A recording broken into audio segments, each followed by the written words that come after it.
Ayushman Bharat card हेउची Bharat सरकार एक प्रमुख स्वास्थ्य बीमा योजना। एही योजना अधीन देशर लक्ष लक्ष गरीब एवं असहाय लोकंकु वार्षिक 5 लाख टंका पर्यंत मागणा चिकित्सा जोगाई दिया जाउछि।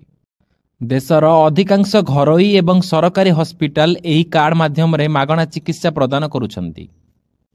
एबे प्रश्न उठुछि जे जदि आपणकर एही कार्ड अछि तेबे केउ रोगर मागणा रे चिकित्सा करा जाई परिबो, अर्थात एही कार्ड रे केउ रोग अंतर्भुक्त।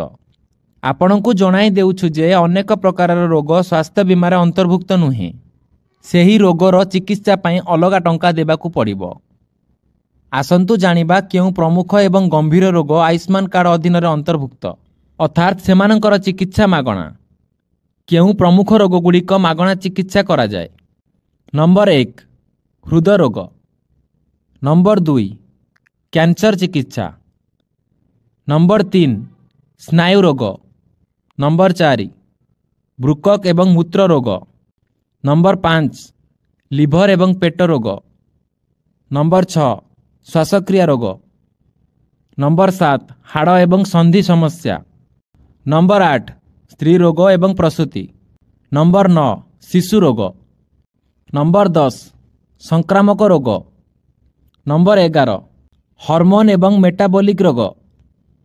नंबर 12 मानसिक रोग। एही भली खबर अपडेट पई आम सह जोड़ी होई रुहंतु। धन्यवाद।